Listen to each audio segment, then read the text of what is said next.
When I was 5 years old, I saw firsthand the switch of my newborn brother. A stranger's baby was placed into my brother's crib. 2 decades later, an unkempt young man showed up at my parents' home, weeping uncontrollably and asserting that he was their biological son. To my astonishment, he addressed me as his older brother in front of others. However, behind my back, he brazenly took my fiancée. But that wasn't the end of it. Together, they secretly plotted to take control of the Wang family's wealth without any remorse. What they failed to realize was that back then, I had quietly returned my brother without causing any disturbance. Upon returning from an overseas business trip, I sensed something was off at home. My parents seemed unsettled, and the house was unnervingly silent.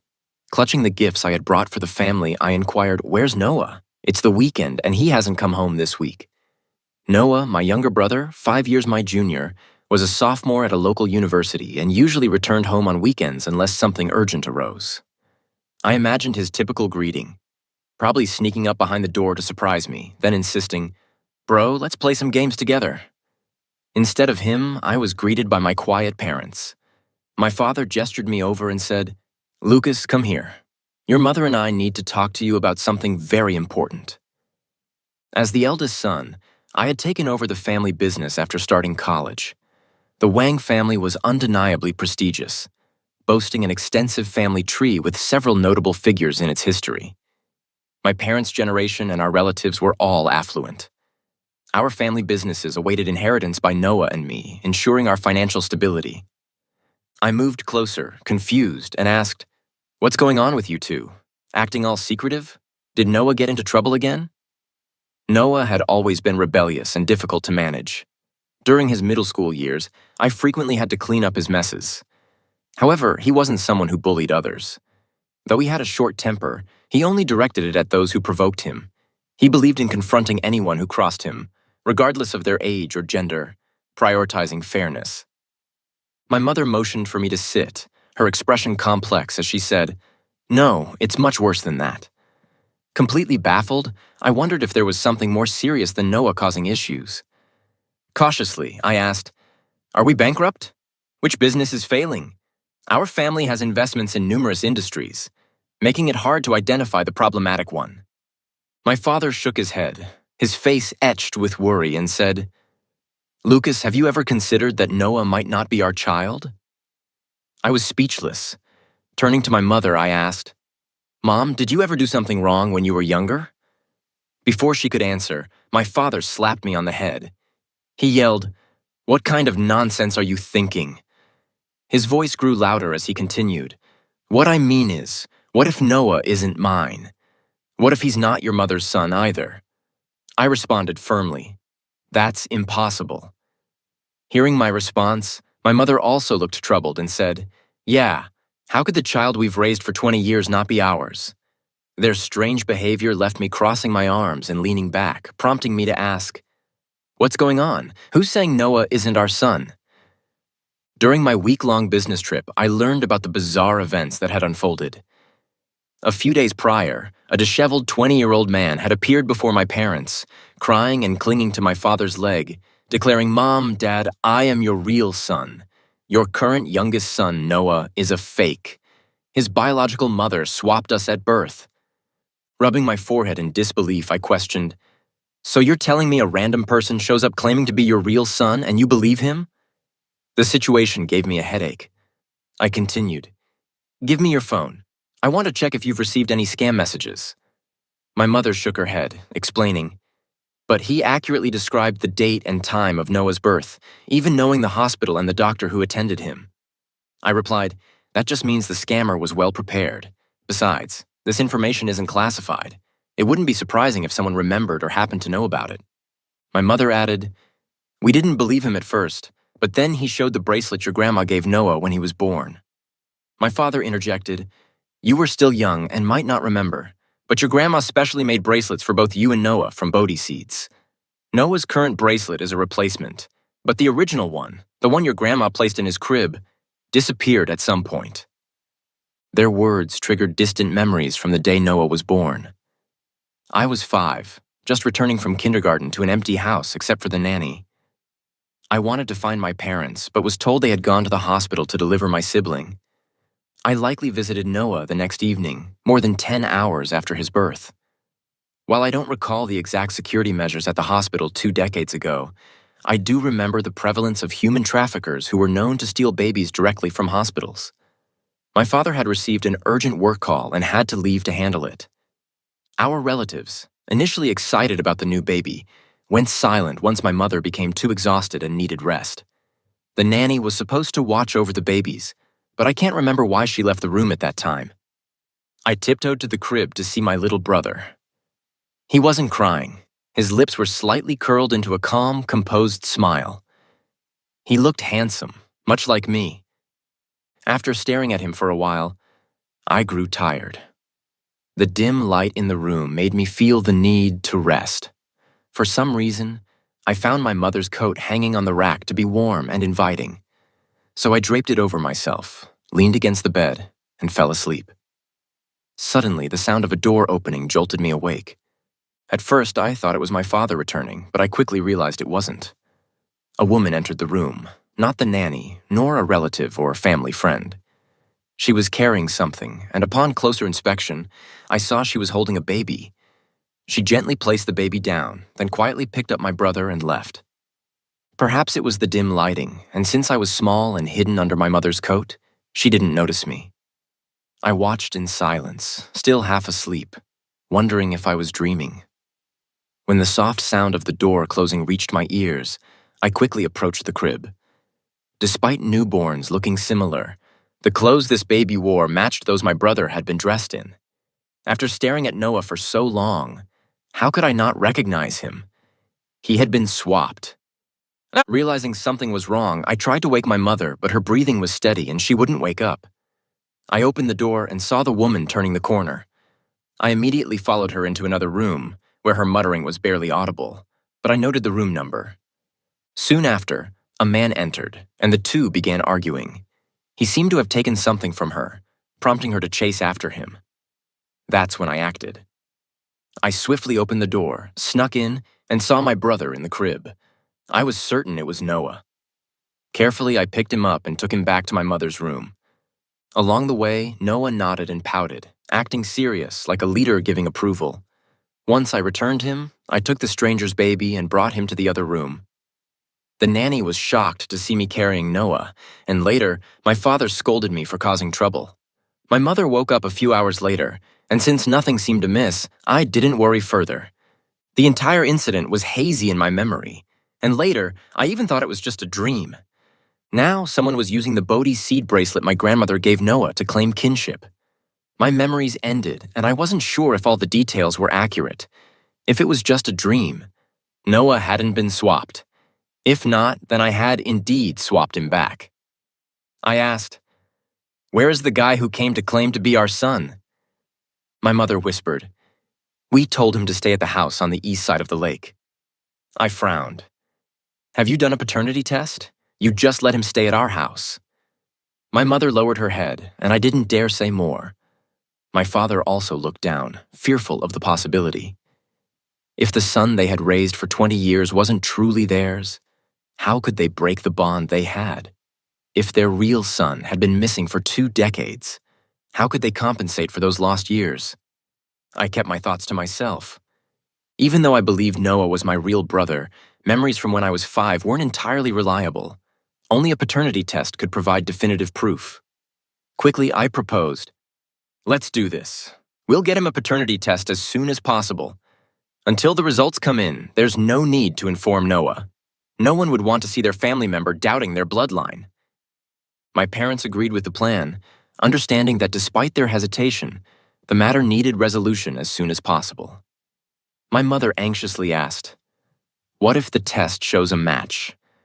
I glanced at my phone, reading a work email, and responded casually, "We'll report the trafficker to the police, bring him back, and compensate for the lost time.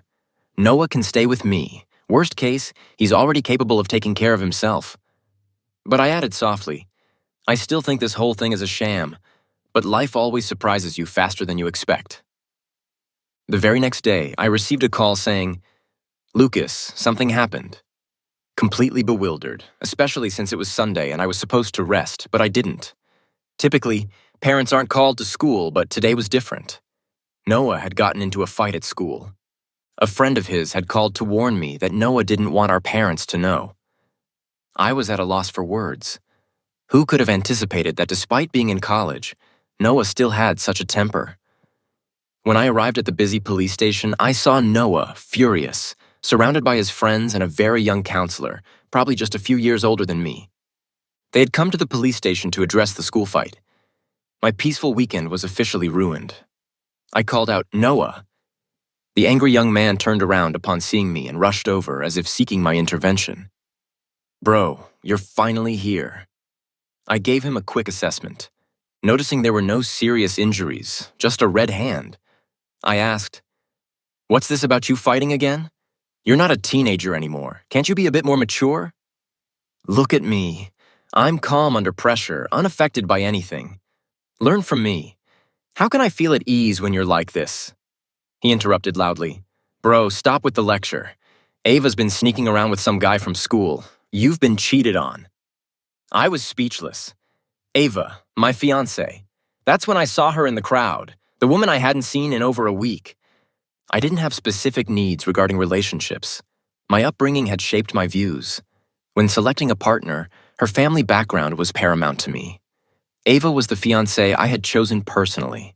She came from a family of similar status, was exceptionally beautiful, and our parents were pleased with the match.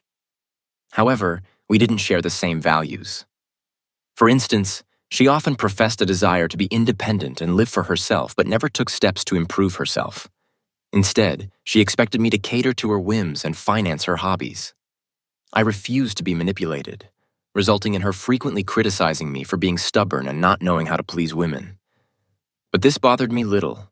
Her family background was more important than shared values. I couldn't expect everyone to think as I did. I asked, "Ava, what's going on?" My gaze landed on this beautiful yet distressed girl. She had a noticeable slap mark on her pale cheek, and her pure white dress was dirt-stained, giving her a tragic look. Beside Ava stood a stranger, a short, plain man who looked at her with deep affection. Ava, her face flushed, bit her lip and said, "Lucas, your brother is talking nonsense. I was just accompanying a friend to the school, and he came over and started hitting me without knowing the full story."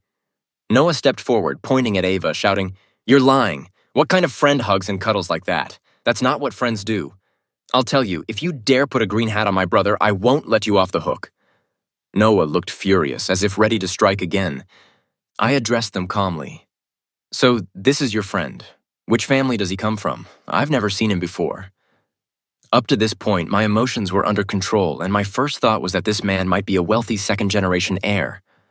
Although it's common for affluent young people to complain about lacking love despite their wealth, their comfortable lives made happiness another matter. Most of our friends came from similar circles, but Ava seemed to hesitate before answering. "He's not from a rich family.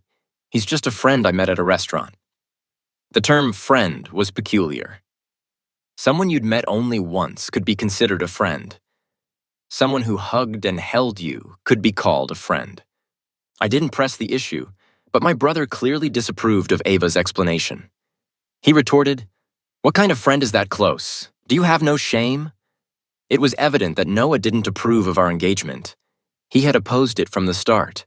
Before we were engaged, Ava's reputation was already questionable, with rumors of promiscuity, numerous boyfriends, and constant cheating. But those indulgent heirs in wealthy families seemed to revel in such drama, so it wasn't surprising they were drawn to someone like Ava. For me, engagement and marriage were different. Our families had been collaborating on a project for over 2 years, with about 6 months remaining. I believed there was no rush and that we could decide after the project concluded. But Noah wasn't aware of this and thought I was genuinely in love with Ava. Once the counselor and police officers realized we were all acquainted, they sighed in relief and suggested, "Since this is a personal issue, it's best to resolve it privately. No more fighting, please." Ava's decision to involve the police seemed impulsive. She knew that escalating the situation wouldn't benefit anyone, especially since she was in the wrong. She should have agreed to settle things quietly, but instead, she angrily pointed at Noah and demanded, "Solve it unless he apologizes to me." That was crossing the line, I thought. Lowering my head to suppress the urge to scold my brother, I calmly asked, Ava, are you asking my brother to apologize for attacking you because you were caught cheating? Before she could respond, the men beside her stepped forward, attempting to explain. Bro, Ava and I aren't like that. Please don't misunderstand. I scoffed, gesturing towards the irate Noah, and said, This guy here, stop trying to get close to me. My brother is right here, so don't try to butter me up. Finally, Ava spoke up, sounding relieved. Lucas, how long are you going to keep pretending this guy is your brother? Didn't your parents tell you? Noah is not your real brother. He's the real one, pointing at the men beside her. I froze, shifting my gaze between Ava and the men, beginning to suspect his true identity. Before I could respond, Noah spoke first, his voice edged with anger. Looks like I didn't hit you hard enough. You're making up all these stories. So now, I'm not your real brother. Then who is? In a loving family, no one would imagine that their child wasn't their biological offspring or that their brother wasn't truly theirs. Yet here, such absurd claims were being made. I paused as Ava and Noah continued arguing. Ava seemed to harbor deep resentment towards Noah, pointing at him and saying, You don't know, do you, Noah? Your real mother switched you and Steve when you two were born. You're not a member of the Wong family. Steve, that name. My parents had mentioned that the person claiming to be a long-lost relative was named Steve. I never expected this individual to be attending the same university as Noah. Rubbing my temples, I tried to process the situation. What role did Ava play in all this? At that moment, we were still at the police station, with Noah's counselor and other officers present, along with some of Noah's friends from our social circle. Initially, I hadn't planned to reveal the truth to Noah until everything was clarified, but now it seemed more people knew about it than I had anticipated. Noah, still doubtful of Ava's claims, clenched his fists and turned to me. He asked, Is what she said true? I knew Noah as well as he knew me. In those few seconds, he was undoubtedly trying to read my expression to discern the truth. My brief silence was enough to answer him. His clenched fists gradually relaxed, and he stood there, stunned, struggling to comprehend the absurdity of the situation. I stared coldly at Ava, but before I could speak, Steve, standing beside her, spoke up again. Bro, I'm your real brother. I met Ava by chance. When I heard she knew you and your parents, I asked her to help me contact them. Now it made sense. I had always wondered how Steve managed to reach my parents without my knowledge. Steve was visibly filled with resentment and hatred. He despised Noah and resented that someone else had been living the life he should have had for the past 20 years. Despite his attempts to hide it, a hint of his hatred was still evident. I said, I remember my parents scheduled a paternity test with you for tomorrow. Until the results are in, I have no reason to believe you're my real brother. This essentially confirmed what Ava had said. Noah's expression was indescribable. His emotions were all over the place, and he didn't know how to react to this revelation. His friends looked at us with wide eyes, clearly shocked by what they were hearing. I continued, Ava, no matter how much you argue, this has nothing to do with you. Why are you interfering? Ava reacted strongly, angrily retorting, Lucas, I must have been blind to be with you. I thought you were just cold and overly rational, not knowing how to be considerate towards girls. But I never imagined you'd be so heartless, rejecting your own brother and siding with an outsider like this? Cold, maybe. I wasn't about to be like her exes, pampering her every whim. I was born into a wealthy family, but that didn't mean I was going to be a pushover for any woman. Compared to the back-and-forth struggles among the younger generation in the Liu family, the Wong family estate was carried forward solely by Noah and me. From a young age, we were taught to have the final say. So I said, Ava, are you crazy, or am I? Whether he's my real brother or not, it doesn't change the fact that you cheated. So, what? Should I side with you two in your affair instead of with Noah? She was speechless. When she finally tried to respond, I had already turned to Noah and said, Noah, let's go home. On our way back, I called my parents to inform them about what had happened and reminded them to bring someone for the test the next day. Noah was completely despondent, silent. much like the day he discovered in middle school that his favorite meat floss sandwich actually contained meat. His worldview had collapsed then, and it felt like history was repeating itself. Upon arriving home, our parents were there, greeting us and offering dinner while trying to appear normal. However, Noah was quieter than usual and didn't say much, which was driving me crazy. Later that night, just as I was about to sleep, I heard a knock on my bedroom door. "Come in," I called out. The door opened and my 20-year-old brother stood there holding his gaming laptop, the same one I had given him when he was 18 and started university. I had told him he needed to balance work and rest, so he spent the entire summer dragging me into gaming sessions, from co-op single-player games to online team battles. We were as close as brothers could be. I looked up, feeling momentarily transported back to that summer. As he held his laptop, ready to play all night with me, he hesitantly asked, "Bro, I found a new game. Want to play together?" Although I hadn't stayed up late in a long time, I still responded, "Come in." Noah's face showed a faint, barely noticeable flicker of joy. He quickly set up the laptop, bringing in snacks and drinks. He didn't say much, as if he was only there to play, but his usually chatty nature, always cracking jokes and teasing me while gaming, was nowhere to be seen. Tonight, he was unusually quiet, almost cautious. He didn't take any equipment, nor did he poke fun at me like usual. It had been a long time since I'd seen him so serious. After a while, as we defeated a boss and I was picking up loot, he suddenly spoke in a low voice. "Bro." I replied, "What's up?" He asked, "What if I'm really not your real brother?" I responded, "You are." He continued, "I mean, what if?" I firmly patted him on the back of his head and said, "There's no what if." We had arranged to take Steve for the paternity test and I went to pick him up. However, upon entering his apartment, I was surprised to see Ava there, having breakfast with him. When they saw us, both looked flustered, their actions betraying their nervousness. My father's face darkened as he asked, "Ava, what are you doing here?" Yesterday, I had mentioned Ava to my parents, but hadn't provided details, so they only knew her as a friend. Ava, not daring to act up in front of my parents, bit her lip and said, "Uncle, Aunt, I heard you're going for the test today, so I came to wait for you here at Steve's. After all, we're all going to be family eventually." I forced a smile, wondering what trick Steve had used to convince Ava that he was the lost Wong family son. Ava's actions were overstepping.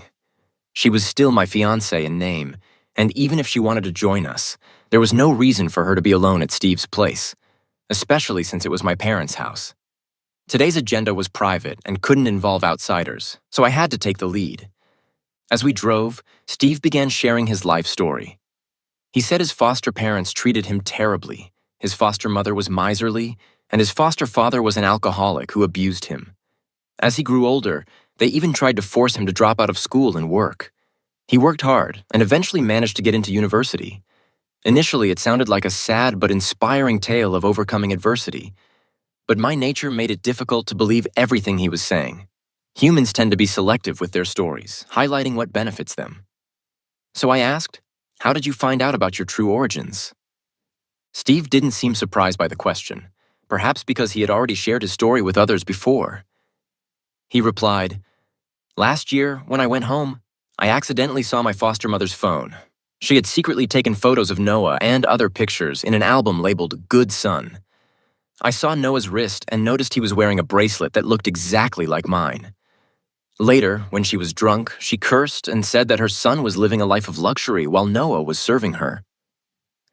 Steve continued, "I asked my foster father, and he said I was supposed to be born a few days later, but my mother insisted on delivering me that day. His story was very convincing. Steve's bracelet was real, and even my parents couldn't help but imagine the pain their real son must have endured." I asked, "Before you contacted my parents, didn't you consider getting a paternity test to confirm if you were really their son?" Steve froze and stammered, I didn't think of it. It made sense. On one side was the possibility of becoming a wealthy heir, and on the other, the reality of being neglected by a poor family. Who wouldn't subconsciously avoid the latter?" Suddenly, Ava interjected, "Lucas, why are you questioning your brother so much? Whether or not he's your real brother is determined by blood. You shouldn't be so harsh just because you get along with Noah. I smiled and replied, That's right. It's determined by blood. Then let the paternity test decide. The results of the paternity test were expected to take 3 days. The following day, we attended a banquet celebrating Sue's little princess turning 18, to which our entire family was invited. Our two families had some connections, so attendance was necessary. My brother had a closer relationship with the birthday girl, being only 2 years younger. While our parents mingled with Sue's elders, I exchanged a few pleasantries and then found a quiet corner to drink. Noah had already been pulled aside by the birthday girl for a private conversation. He seemed off in the past few days. Even when I invited him to play games, he wasn't interested.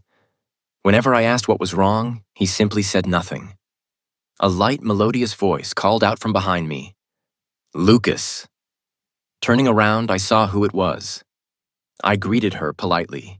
Miss Sue, long time no see. Anna was wearing a black knitted dress. The low-cut design highlighted her collarbones, while the fitted waist and hip-hugging style accentuated her curves. She approached me gracefully, casually brushing a strand of hair behind her ear, revealing her almost perfect face. Her makeup was impeccable, her features striking, and her mischievous eyes sparkled with an alluring light. In the next moment, she moved too close for comfort. She leaned casually against the railing beside me, then teasingly raised her hand near my neck, only to playfully snatch the handkerchief from my pocket. I grabbed her wrist, my voice taking on a warning tone. Anna. She blinked, then returned the handkerchief with a sly grin. She tiptoed to my ear and whispered in a sweet, familiar voice. I saw a guy bring your fiancé in just now. He seemed like he wanted to make a move on your brother. I asked, What does that have to do with you? She smiled lightly and said, I also saw that guy put his arm around Ava's shoulders. You used to get jealous whenever others looked at me. So, has your possessiveness been cured? I was speechless. A proper ex should remain silent. Anna and I had been together back in college just after we turned 18. It was my first serious relationship, and I had invested a lot emotionally. She wasn't any less possessive than I was. We broke up due to some conflicts, and she went abroad, losing contact thereafter. Both of us were ambitious and unwilling to bow to anyone, especially regarding our careers. So, when she left the country, I didn't try to stop her. But the night I got engaged to Ava last year, she called me. I answered, but neither of us said anything at first. After a long pause, she finally asked, Do you like her? I replied, That has nothing to do with Miss Sue. Anna snorted on the other end and confidently said, If she's not the one you like, you won't last long. I hung up, not bothering to argue. Now, it seemed she had been right. This engagement might not even last 2 years. I asked, When did you come back to the country? Anna replied, I just landed this morning. It seemed she had put considerable effort into attending her sister's coming-of-age celebration. I said, Miss Sue, I need to go check on something downstairs. I'll excuse myself for now. From where I was standing, I could see some commotion below. However, she didn't let go of my arm, instead pulling herself closer to me. She murmured, Don't go, it's fine. There are security guards downstairs. They won't dare to do anything. I looked down at her and asked, Anna, what do you mean? Are you trying to be the other woman? She responded, Ava and you don't match. The Liu family is very patriarchal, and she has a younger brother and even a cousin. Marrying you is just her way of finding someone to depend on for the future, keeping her luxurious lifestyle intact. She won't help your career in any way. So why would you want to team up with an unfaithful partner like her? She continued, I'm different. In terms of views, my grandfather never valued sons over daughters. In terms of his career, Sue matches the capabilities of the Liu family. When it comes to family matters, I've only been with you once, and I maintain a much cleaner image than she does. I was left speechless. It was evident that going out had spoiled her, making her blunt and tactless. I pushed Anna away and went downstairs to assess the situation, but I arrived too late. The earlier confrontation seemed to have subsided for the moment. People around me stared in surprise, hesitating to speak as if they wanted to ask something but lacked the courage. As I moved through the crowd, I faintly heard my name and my brother's, intertwined with whispers about the fake young master and various rumors. Ava had actually brought Steve to Anna's coming-of-age party. Prior to this, rumors about Noah and Steve's identities had already circulated, likely initiated by Ava or perhaps some of Noah's acquaintances. Regardless of the origin, Ava was to blame. I couldn't locate my parents, and my brother was probably still with the birthday girl. So I proceeded to the lounge where the hallway was carpeted, and my footsteps were silent. Passing a door slightly ajar, I heard Ava's voice inside, choked with sobs. "Steve, were all those times you said you liked me a lie?" she cried. Steve responded, "I do like you, but you're still my brother's fiance." Ava continued, tearfully questioning, "Why do you call him brother? Does he even see you as a younger brother? He's a cold-blooded monster. Can't you see that? Lucas doesn't like me, and I never liked him either. Our engagement was forced by our families. I'm like a puppet, compelled to marry a stranger I don't even love." Steve replied, "Would your parents ever agree to marry you to me?" Ava ceased crying and responded seriously, "Steve, our engagement is for family business. You're from the Wong family. If you return to the Wong family, I could be with you too." Ava's words reminded me of the period shortly after our engagement last year. Every day, she would message me, requesting to go to movies, shop, pick her up, and drop her off at work, buy her cars, houses, and jewelry, and even charter a yacht to take her out to sea. She certainly didn't seem uninterested back then, but I wasn't easily swayed. I told her directly that this was a political marriage, not a sugar daddy arrangement. It was about mutual benefits, not one-sided sacrifices. After that, she became distant towards me. Now, I understood what Anna had mentioned. Ava wasn't genuinely interested in me.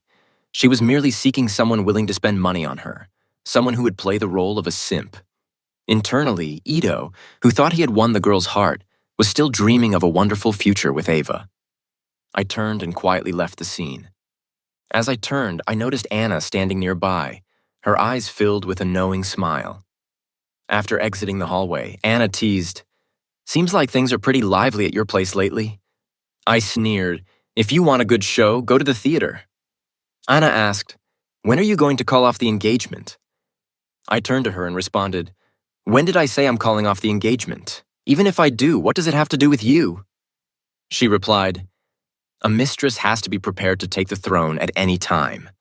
She then hugged my arm and leaned her shoulder against me. I was speechless. A trip abroad had clearly lowered her moral standards. I dragged my disoriented brother Noah back home from the birthday girl's room. I patted him on the shoulder and said, "What's there to worry about? I've told you 100 times, you're my brother." Noah sighed deeply, looking utterly defeated. "Bro, what if it's not true? You didn't see how Ava and Steve were acting earlier. They definitely have something going on. If Steve is really your brother, once he returns to the Wong family, he and Ava could team up to fight for the family fortune. What if, in the end, you get kicked out too? What will you do then?" Before I could respond, he gave me a dark look and added, "If that happens, you better be ready to send me some prison meals." I was about to say something when I slapped the back of his head and said, "What's this? Don't you want to play games with your brother anymore? Stop coming up with these crazy ideas. People's hearts are often biased. The Wong family had too many assets. There was more than enough to go around for both Noah and me." He was playful and hadn't yet focused on managing the company. We weren't in a hurry for him to assume that role. The plan was to let him gradually take on more responsibility after he graduated from college. I rubbed the back of his head and sighed. "In 2 days, the test results will come out. You're definitely my brother." Both my parents and Noah didn't understand where my confidence came from. I couldn't explain the memories I had from when I was 5, so I was leaving it to the paternity test to silence everyone. Noah might think I supported Steve and my parents doing the paternity test because I had doubts, but that wasn't the case. It was the simplest way to resolve this issue. Some people needed to face the consequences of their actions, even if they hadn't caused any direct harm to my family in the past 20 years.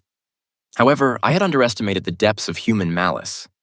The day Noah returned to school, something happened to him there as well. A friend of his, a university professor, forwarded me a post from their school's social wall.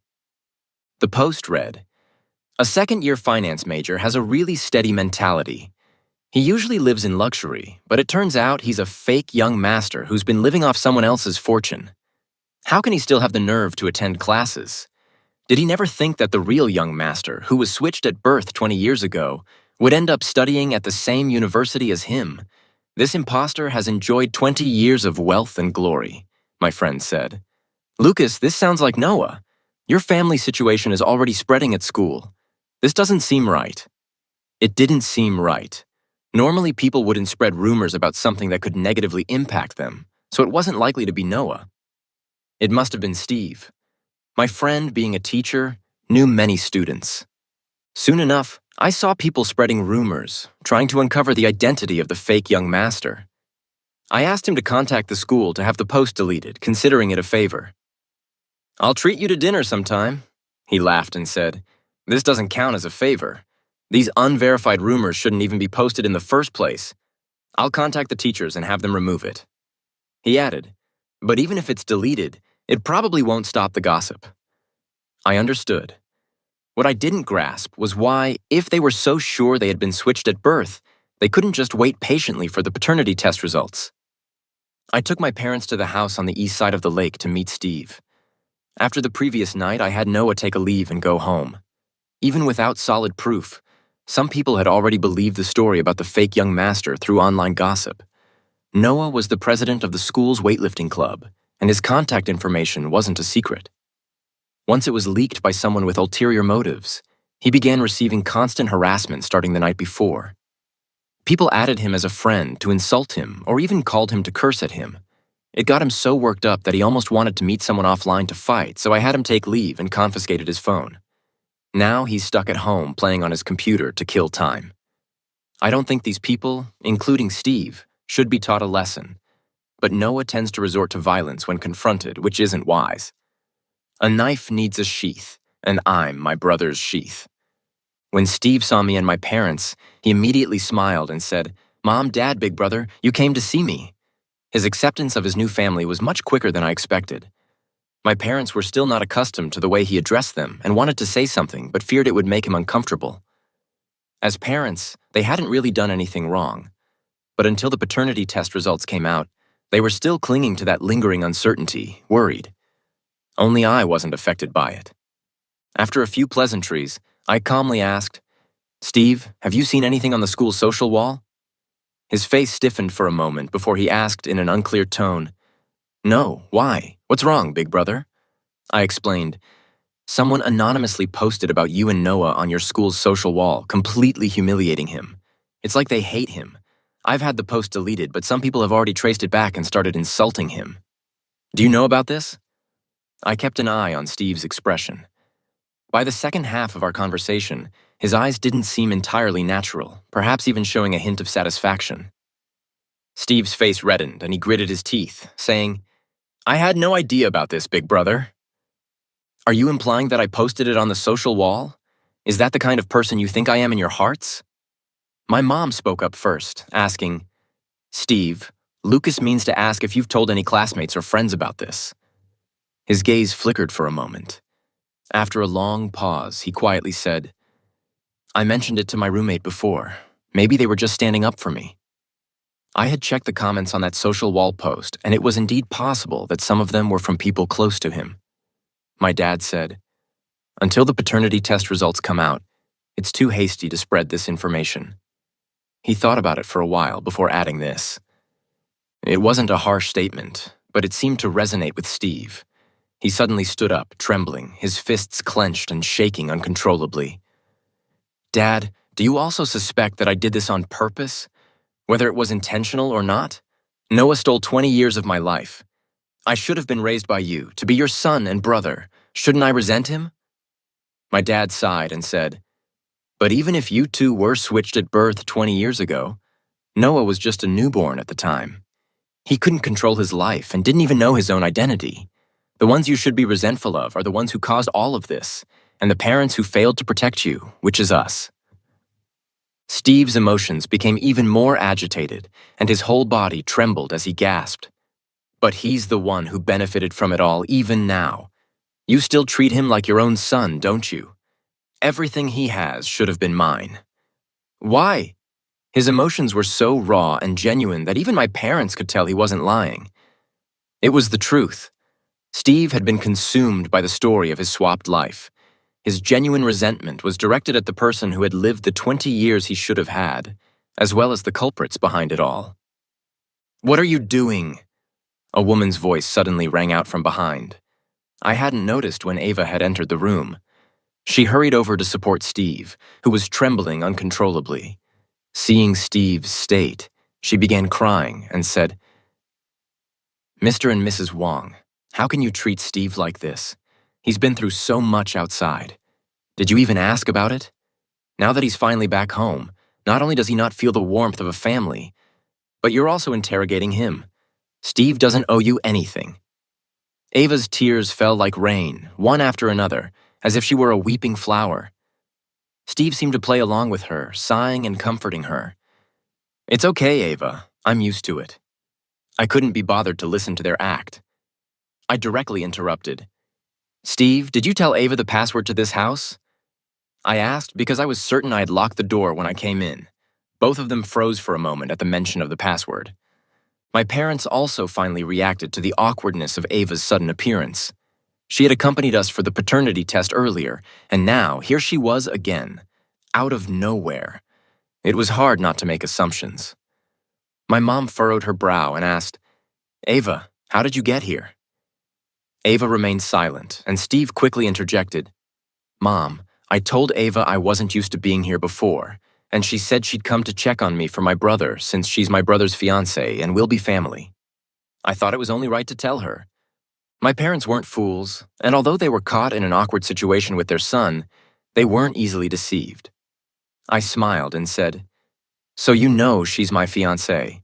She doesn't even know the password to my place, but knows yours. Does that seem reasonable to you?" Ava clearly felt insulted. She snapped at me. "Lucas, how can you slander me like that? Steve and I are completely innocent. I was just trying to help repair the relationship between you brothers. Since you clearly don't care about him, that's why I came to check on him." Innocent. They had already made their commitment to each other. I lightly responded, "Is that so? I don't believe it." I quickly added before they could say anything, "How about I take a look at your chat history?" The two of them fell silent. After a long pause, Ava pulled out a large card and said, "Lucas, the most important thing in a marriage is trust. Checking someone's phone is a sign of distrust and an insult. I'll let you see our chat history, but if you find nothing, I'll break off the engagement and the dowry won't be refunded." I asked, confused, "And what if there is something?"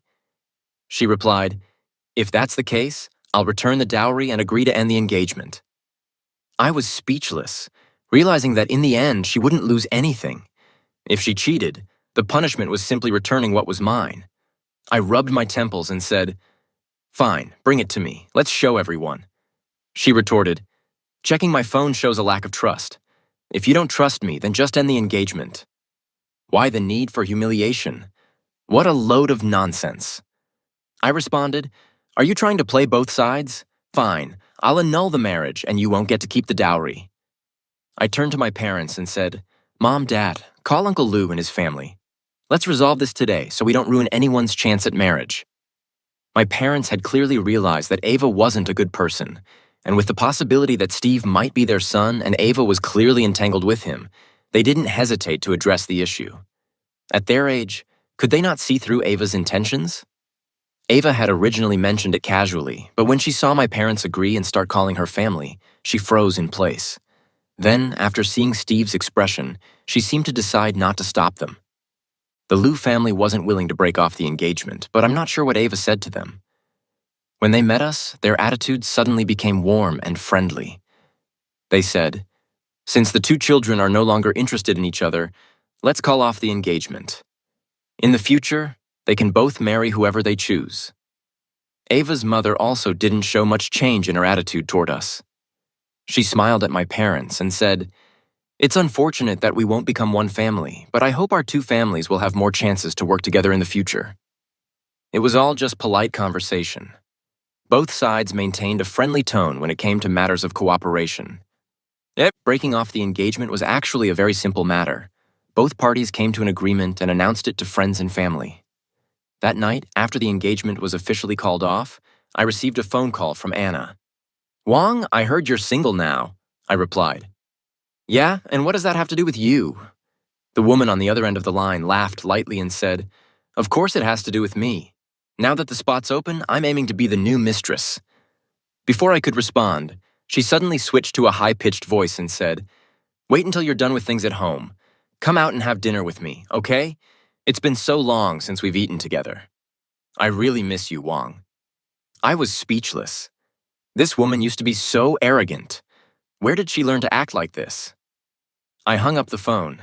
The next day, the paternity test results came out. We decided to go to the testing center ourselves to obtain the official paper report and reveal the truth right there. Of course, all the involved parties had to be present. Me, my parents, Noah, Steve, and Ava, who for some reason also followed along, almost as if she wanted to support Steve. It didn't matter. My parents and Noah were both nervous, as if that report would shatter the peace and harmony of our family. When the results were handed to me, everyone's gaze immediately focused on the paper. I looked at Steve and calmly said, "Steve, this is the paternity test report from a certified institution. There's no possibility of forgery. You should understand that, right?" Steve didn't understand why I said that, but he nodded in agreement. "I understand." Ava sneered and said, "Lucas, stop dragging it out. Just open it." It was clear that she was eager to marry into the Wang family. Just as I was about to open it, a disheveled middle-aged woman suddenly barged in. She scanned the room before locking her gaze on Steve, rushing forward and attempting to hit him. "You ungrateful child! How dare you abandon your real parents and fight for someone else's parents?" The woman slapped Steve across the face without warning. As she raised her hand for a second strike, Steve's eyes flashed with fury. He kicked her to the ground and followed with 2 more heavy blows. In the next second, my parents rushed over to stop him, asking, "Steve, calm down. Who is she? Why did she hit you?" The middle-aged woman raised her head, her sharp gaze unmistakable as she said, "I'm his mother." Steve scoffed. You call yourself a mother? You're nothing but a human trafficker." My parents finally understood what was happening. The woman spat. "Steve, you good for nothing. Come home right now. Don't make me call your father to slap some sense into you. You dream too much. You sit around all day doing nothing, thinking you're some rich young master. I'll tell you, our family's been poor for generations, and you're no different. You don't deserve anything. Do you hear me? Go to the factory and work like your father did." My parents stared at her as if trying to recall if they'd ever met someone like her before. After a moment, they shook their heads, indicating they didn't know her, meaning there was no grudge between them. I studied the woman's face, and even after 20 years, couldn't recall her clearly. Her shape, her features, everything about her was unfamiliar. It dawned on me that this was the woman who had nearly changed my brother's and my family's destiny. The middle-aged woman wasn't unattractive and probably looked good when she was younger. I don't know if it was due to my bias, but I thought her features bore some resemblance to Steve's. However, overall, it wasn't very noticeable. Steve, on the other hand, had inherited the best qualities from both his parents and had a decent appearance. The woman said to my parents, "This useless boy's lost his mind over money. He's my son. How could he possibly be yours?" My parents were unable to comprehend how a mother could call her own son a waste. My mom asked, "Then what about that bracelet of his?" The woman quickly replied, "I found it a long time ago. I thought it was fake, so I just put it in a drawer. I didn't know he stole it." Steve spat on the ground and, with a triumphant glint in his eyes, laughed loudly. "Keep making things up. I heard you say it yourself. You swapped me with a rich family's child. You said you learned about their background during the prenatal checkup and decided to switch us. The paternity test is out now. Nothing you say can change that. All your scheming has been for nothing." He wanted the woman who had altered his life to watch her lie unravel before everyone. Seeing her plans fall apart brought him satisfaction. The middle-aged woman, upon hearing this, looked at the report in my hand with a defensive expression. She immediately tried to cover up. "I've always said he's my real son. Why don't you believe me? Why would I raise him if he's not my son? I could have just dumped him somewhere." If my father hadn't stopped Steve, he would have probably used the woman as a punching bag by now. Steve's eyes burned with fury as he roared, "Shut up! You couldn't have had a child. You needed someone to support you in your old age." The woman, enraged by the truth, lunged at Steve but was stopped, thinking about how she had once swapped babies and even considered abandoning him. My gaze turned cold. I said, "Lady, are you sure Steve's your biological son?" I pointed toward Noah and added, "Because according to him, my brother seems to be your real son." Noah, who was being pointed out, also gave the woman a fierce look. It was clear that he was burning with anger as well. Of course, who could feel any warmth toward a woman who had abused her own son, calling him names and treating him badly? I noticed that when the woman looked at Noah, the malice in her gaze toward Steve seemed to fade. Perhaps, after all these years, she hadn't realized something was wrong. I said indifferently, "Since everyone's here, let's reveal the result." The woman instinctively reached for the paternity test report in my hand, but I moved it away. She screamed, "I've told you Steve is my son. Why do you need a paternity test report in my hand?" I moved it away. She screamed, "I've told you Steve is my son. Why do you need a paternity test?" The more she insisted, the more pleased Steve and Ava seemed. While my parents and brother appeared increasingly solemn, I opened the 2 paternity test reports and flipped straight to the page with the results. The room fell silent for a moment. My parents asked in unison, "What does the result say?" I handed the paternity test report over and gestured for them to take a look themselves. Everyone gathered around except for Noah, the patient who refused to look at the diagnosis, and the woman who kept insisting Steve was her biological son. The first to look at it were my parents. After reading it, their expressions tightened, and they said nothing. The report was then passed to Steve and Ava, who were eager to see the results. After focusing on the test results, both looked at each other, their faces full of disbelief. They spoke in unison. "How is this possible?" Steve couldn't accept the truth. He flipped through the 2 paternity test reports repeatedly, staring at the 2 lines of text. After a long pause, he suddenly looked up at me, asking angrily, "Did you not want me to go back home and deliberately tamper with the results?" Then he quickly turned to Noah, his voice sharp. "It must be you. You're afraid I'll come back and take everything you have, so you messed with the results." "Right." Noah looked completely confused. The paternity test report fell from my hands, only to be picked up by a slightly rough hand. Moments later, another voice echoed, "How is this possible?" The middle-aged woman, who had repeatedly claimed that Steve was her biological son, read the result aloud to herself, excluding Laura as Steve's biological mother and Martin as Steve's biological father. Her temperament wasn't great to begin with, and now she was tugging at Steve's hand, either crying or laughing, saying, "You're not their child. How could you not be? How could you possibly be my son?" I couldn't help but think to myself, if he were truly your biological son, you wouldn't be so upset right now. Noah, who had finally gathered the courage to look at the paternity test report, glanced at it before happily jumping onto my back and exclaiming, "Old bro, he's not mine. Then I must be your real kid, right?" I smiled. Of course, I had noticed that in the past few days, my little brother had been acting strangely. The usually confident and cheerful guy was now barely interested in gaming. The 3 people who couldn't accept the truth were still immersed in their own worlds. At this moment, I spoke up. "Are you all wondering why the child you've been raising isn't my parents' biological son, even though you went into my mom's hospital room and swapped the baby, but now that the paternity test results are out?" As soon as I said this, everyone's gaze snapped to me, especially the middle-aged woman who was staring at me with intense focus, even though she had been lucky and hadn't let my brother end up abandoned. What if I hadn't discovered what she did back then? She had intended to harm, and should I simply pretend it never happened because she failed? Now that it has been brought to light, this bullet from 20 years ago is about to hit her squarely between the eyes.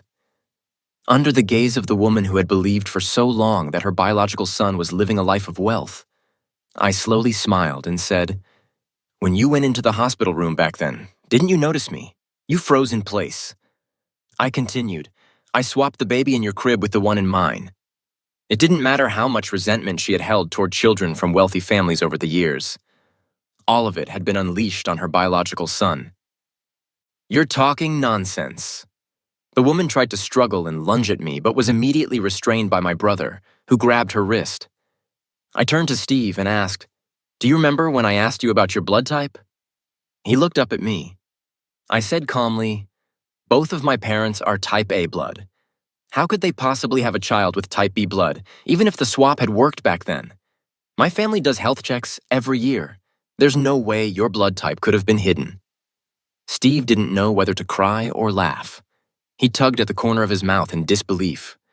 After enduring years of abuse and degradation from his biological mother, he had finally found a reasonable explanation: that his mother was a wicked person, and that he had suffered all these years simply because he wasn't her biological son. He had been swapped with a wealthy family's child. Finally, he found the origin of his suffering and the reason for his twisted upbringing. But now, the truth was that he was indeed her biological son. His biological mother had raised him as someone else's child and had vented all her frustrations on him. He was pitiful, but I couldn't empathize or feel sympathy. If his blood type had been A or O and he had been swapped into my family, what would have happened to my real brother? Now Steve was living in wealth that didn't belong to him, while my family and I would have given him everything, while my real brother would have suffered. After all, who in an average family would think to do a paternity test? I called to my parents and brother to get ready to leave.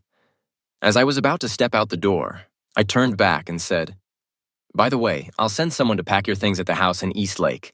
You're moving out today, and as for the rumors and slanders against my brother, I will be having everyone involved held accountable." On the way back, my mom chided me. "Lucas, I can't believe you didn't tell me and your dad about such a big thing before. Were you not afraid your brother really got swapped?" My dad also chimed in, "I always praised you for being mature and responsible, but you kept your mouth shut like this. How could you keep such a thing from us? You scared me half to death." He paused for a moment, then couldn't help but add, 5 years old and already so capable, just like me." He was immediately smacked by my mom. Finally, the heavy atmosphere at home was lifted. My parents had bought a bunch of things for my brother in the past few days, thinking about how 20 years ago their son had almost been swapped out. They couldn't help but try to make up for it, considering it their oversight. Otherwise, no one would have had the opportunity to do such a thing. My dad said I had done something significant, even though it was something I did when I was 5, but they still wanted to reward me. He decided to reward me with a company. I was speechless. I seriously suspected that he and my mom were planning to retire soon. With the truth now revealed, the necessary matters were being handled. After the things at the East Lake house were packed, they were taken away. No matter what Steve said, I had already blocked and deleted him from my parents' phones. I also lectured my parents, saying, "In the future, don't bring such shady people into our house. It's a mess." My parents, feeling guilty, didn't argue. Next, I took care of Noah's phone. I had a technician track down everyone who had been insulting my brother online. Many of them were students from the same school, and some had shared screenshots from social media marketing accounts that had spread the rumors. I reported the situation to the police. Anyone involved would not get off easy. Spreading false information without verifying its truth should be a lesson. If the police couldn't handle it, I'd sue them all. My family had more than enough money to deal with this. The involvement of so many students got the attention of the school principal and other school leaders. I'm sure the calls they made to me wore out their tongues. In the end, we reached an agreement. The school's official account issued a public statement to refute the rumors and announce the punishments for the slanderers and cyberbullies. The involved students recorded apology videos, each with a written self-reflection. As for the non-student netizens, my family's legal team would handle them. My brother still wanted to finish his studies at that school, so we couldn't let it get too ugly. If he didn't want to, he could always study abroad. I didn't really care about Steve's situation, but I couldn't avoid hearing about it from others. The incident started because of him. His roommate was the one who posted on the school's social wall, but it was true that he had spread lies. Now that everything was exposed as false, even his roommates, out of misguided enthusiasm, stepped up and took the blame. All of them were disciplined. Steve had incited others to cyberbully my brother, and the malicious backlash ended up affecting him. The students who were involved isolated him, and in the end, Steve couldn't handle the pressure and dropped out. I later heard that he went to find Ava, but Ava had always been interested in him because of his Wong family background. Her real goal was to marry into the Wong family and become a rich wife. Now that her hopes were dashed, she naturally wasn't interested in him anymore. The worst part was that Ava had lost the engagement with our family and was severely scolded by her elders. Not long ago, she even tried to reconcile with me. However, that call was answered by Anna.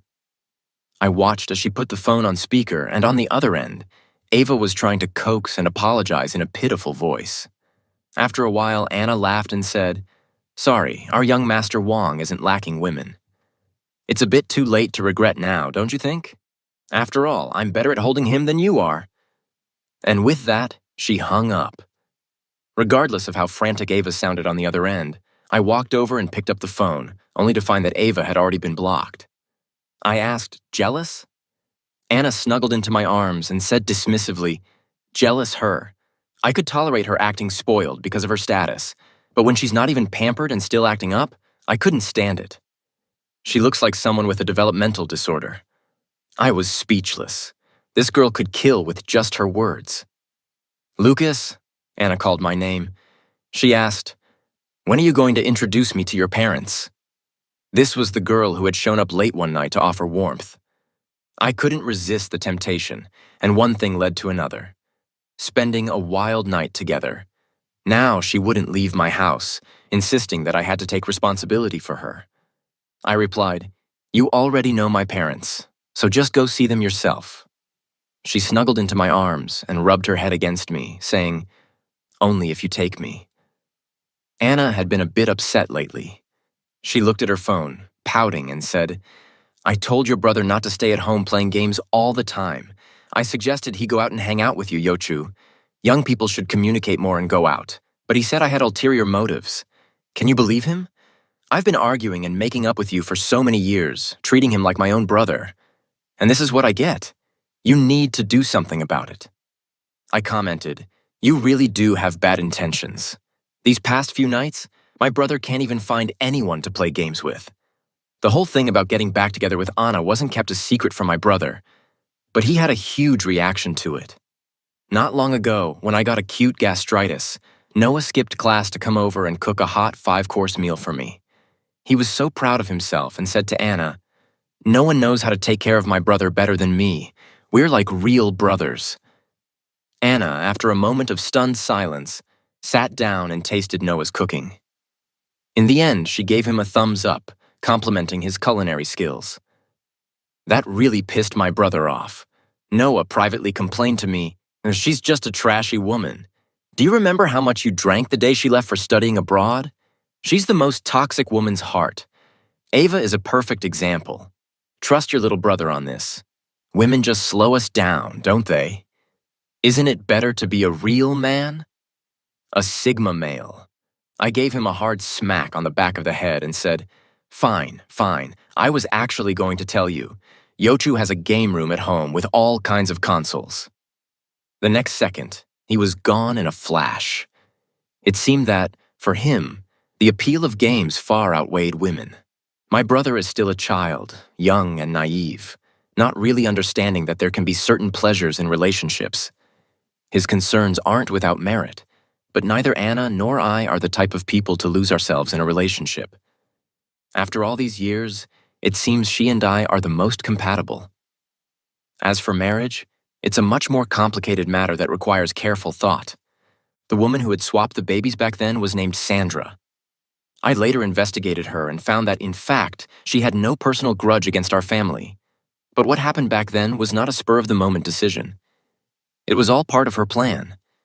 She had been a nurse at the hospital, and being in a position to access information about expectant mothers, it was not difficult for her to learn of my mom's due date. She had purposely chosen the same day to give birth, not long after the birth. She left her job, likely because she felt guilty.